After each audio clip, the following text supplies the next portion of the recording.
Olá! Se você não viu o vídeo anterior, eu voltei e falei um pouquinho sobre a estrutura das palavras em português. Tá? Na verdade, eu expliquei novamente, né? Eu fiz vamos dizer assim, um resumo, né, do que a gente já tinha visto anteriormente. E aí, agora a gente vai ver os processos, né, de formação de palavras. A gente já viu, na verdade, vários, tá? Os primeiros que a gente viu foram, né, ligados à composição, que são os substantivos compostos. Então a gente tem composição por justaposição e composição por aglutinação.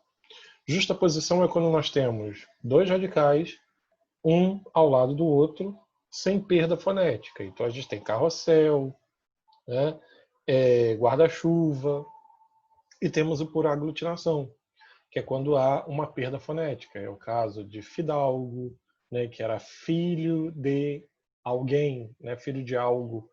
A gente tem o vinagre, que era vino, acre. A gente tem também o pernalta, que é perna alta, aguardente, água ardente. Então, a perda de fonema aí no caso.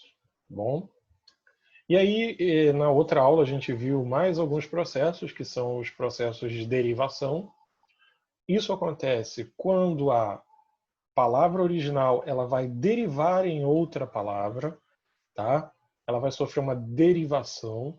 Para isso, a gente coloca prefixos e sufixos a essa palavra, tá? Então, nós temos derivação prefixal, quando a gente acrescenta um prefixo, tá? Então, você tem o radical, né? Você tem a palavra ali, ó, por exemplo, fazer. Desfazer. Então, a gente tem uma derivação prefixal. Por quê? Porque você aqui, ó, acrescentou um prefixo. Radical feliz, infeliz. Ler, reler. Pois, pospor. Né? Solo, subsolo. Marido, ex-marido. Então, a gente tem aí a derivação prefixal. Por quê? Porque nós acrescentamos um prefixo antes do radical. Tá? Derivação sufixal. Mesma coisa, a gente vai. Mesma coisa não, perdão. A gente vai acrescentar. Eu quis dizer a mesma coisa nisso, que a gente vai acrescentar, na verdade, um sufixo. Tá? Então, o que é um sufixo? É aquela partícula que a gente vai botar depois do radical. Tá? Então, aqui, ó, por exemplo, ada, são. São sufixos nominais. Por quê? Porque eles vão é, derivar nomes, ó, substantivos ou adjetivos a partir de verbos. Então, por exemplo, solidariedade, tá? Então, é um substantivo abstrato. Ciclista, praiano, então eles são sufixos nominais. Sufixos verbais, tá?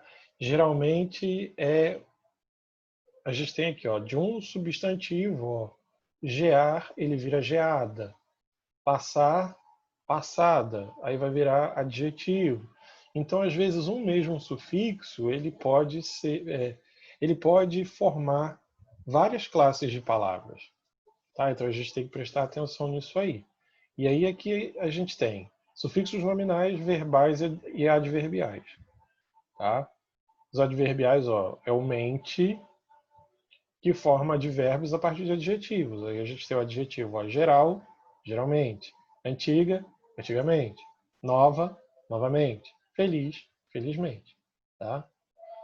E aí aqui, ó, eles vão falar por quanto tempo você vai deixar esse lixo enfedorentar o ambiente.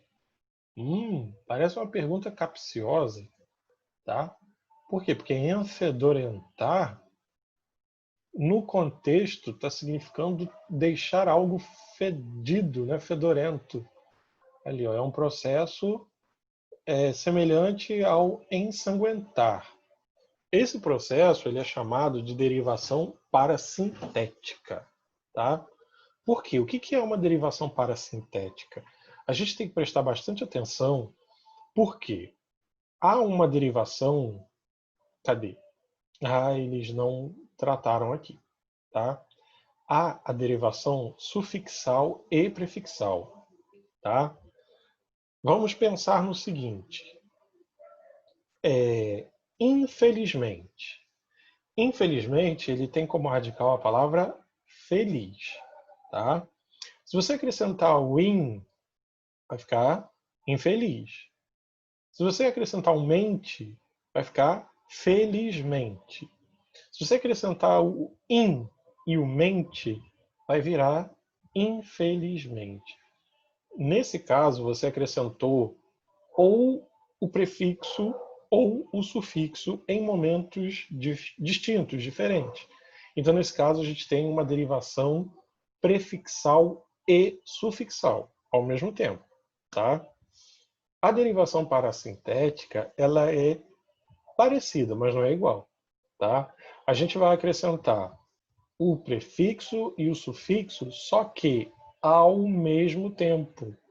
Se eu tirar um deles, o outro não vai fazer sentido, tá? Então a gente tem que prestar muita atenção nisso. Para você saber se a derivação é parassintética ou prefixal e sufixal, você vai ter que fazer o seguinte: tira o prefixo. Por exemplo, é o caso de infelizmente. Você tirou, ficou felizmente. A palavra existe?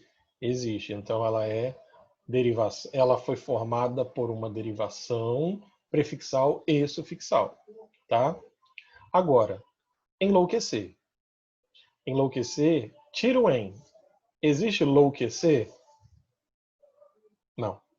Existe enlouque, enlouca? Não, também não existe, tá? Então é o que ele está dizendo, ó, não existe nem enlouca nem enlouquecer. As duas só existem ao mesmo tempo, tá? Então é enlouquecer. Foi utilizado prefixo e sufixo ao mesmo tempo, tá bom? Então, é isso que vai fazer com que a parassíntese seja diferente da prefixal e sufixal, tá? Ó, insubordinação. Há prefixo e sufixo, porém o prefixo in foi inserido já na palavra derivada, que já existia, tá? Subordinação, evidenciando que ocorram dois processos na língua, um anterior ao outro, tá? Então aqui, ó, a parassíntese só ocorre quando prefixo e sufixo são agregados ao mesmo tempo, simultaneamente, tá? Já existia a palavra subordinação, tá? Então nesse caso é sufixal, prefixal, derivação, prefixal e sufixal, tá bom? Pode parecer difícil assim, mas não é não, é tranquilo. Regressiva. Até agora a gente está vendo o seguinte, são derivações que recebem elementos. Agora a gente vai ver uma que vai perder elementos.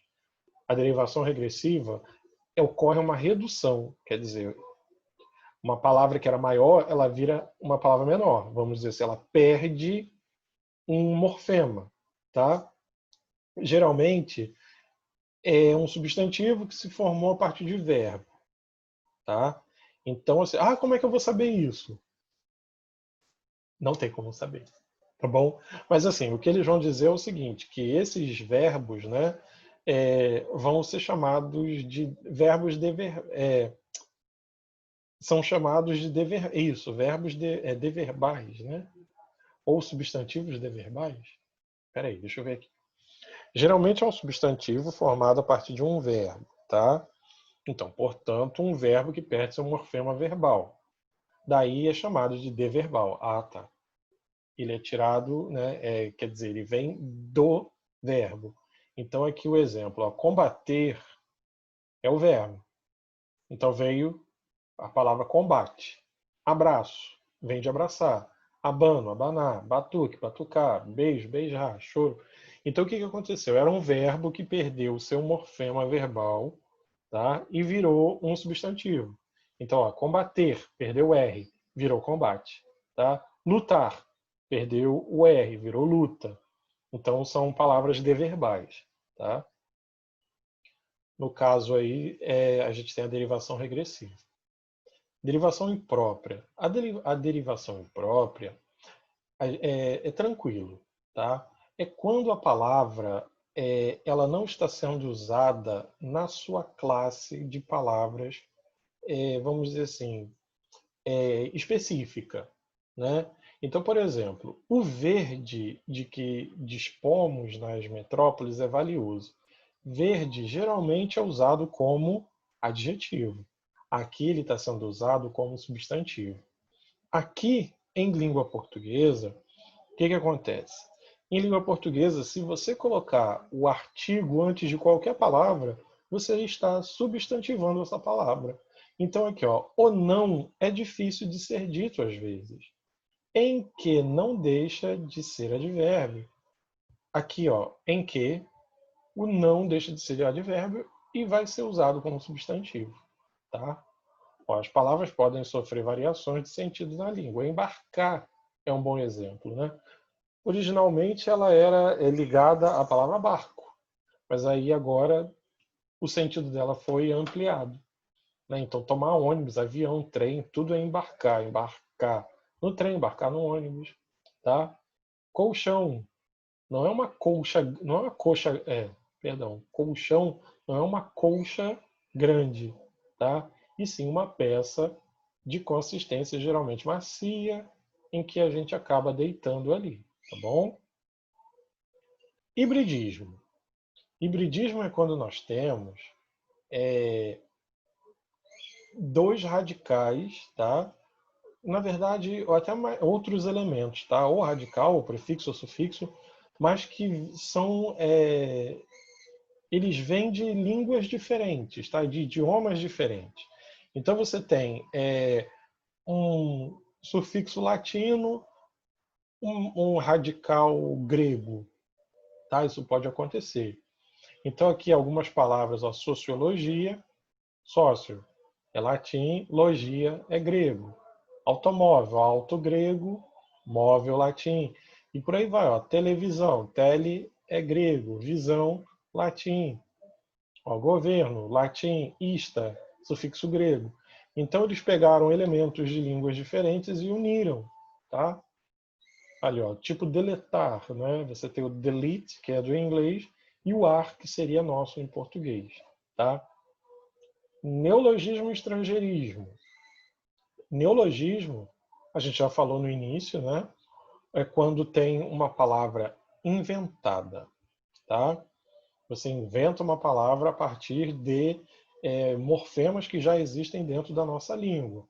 Então, ou, né, a gente acaba inventando, trocando o sentido, né?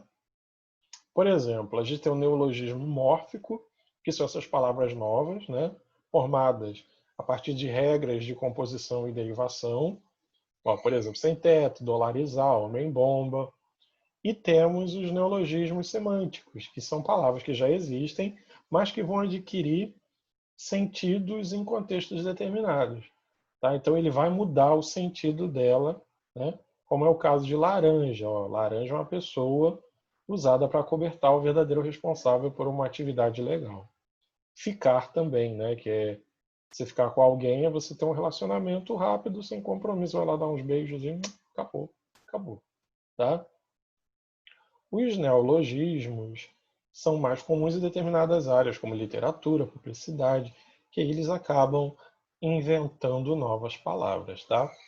E os estrangeirismos, né, são palavras de línguas diferentes e que são agregadas à nossa língua, tá? A gente acaba utilizando essas palavras, ó. Por exemplo, ó, mantendo a grafia da língua de origem, chamados de xenismos, tá? Como closet, estúdio, show, pizza. Então são palavras de origem, né, de outros países, mas que mantêm a grafia, né? Eles são escritos da mesma forma, ou assumindo uma forma aportuguesada, né? Como é o caso de shampoo, bife e deletar, ok?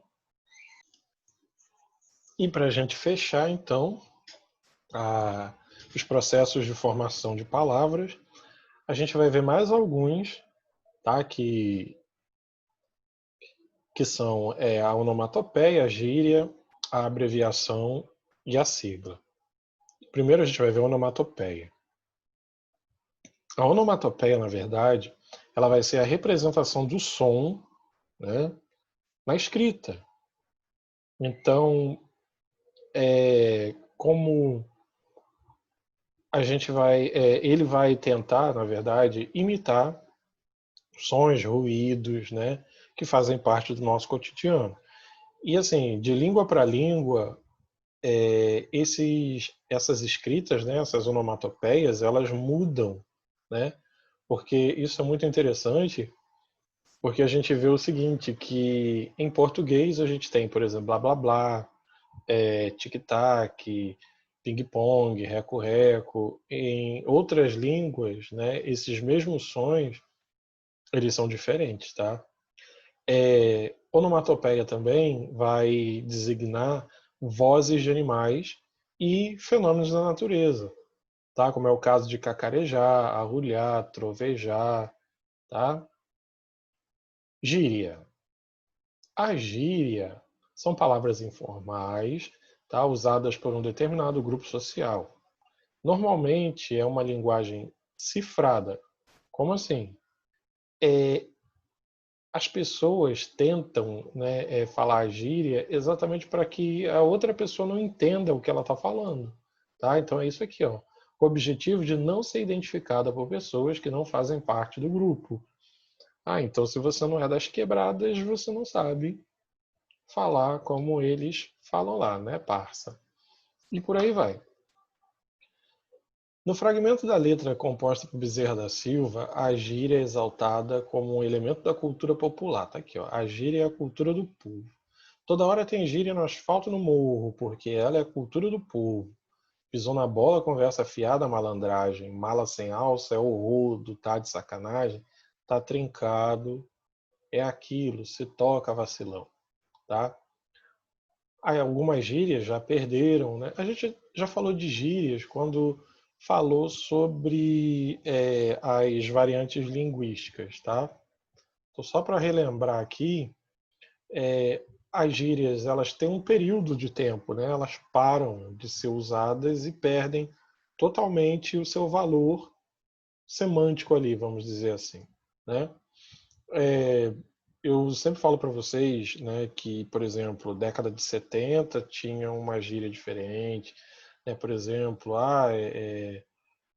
quando algo era muito bom, era supimpa, né? Nossa, isso é supimpa. Então tem umas coisas assim que hoje em dia você fala isso perto de uma pessoa, a pessoa fica te olhando assim como quem diz, ué, o que é isso, né? E dentro das gírias a gente também estuda os jargões. Jargões são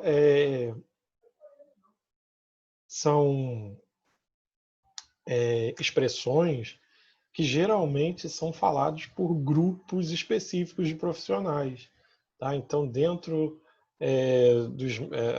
da área médica, eles falam seus jargões, jornalistas, economistas, advogados, policiais, por aí vai, tá?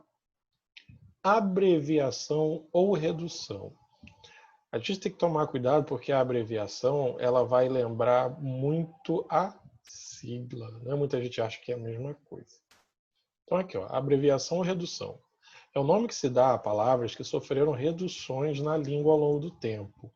Quer dizer, a palavra é maior, ela foi perdendo elementos ali e virou outra palavra, tá?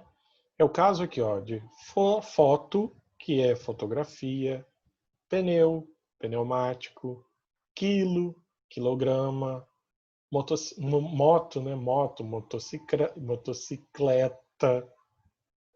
Meu Deus do céu. Isso né? Cinema, cinematógrafo, tá? Esse processo também, tá, é de largo uso no registro coloquial.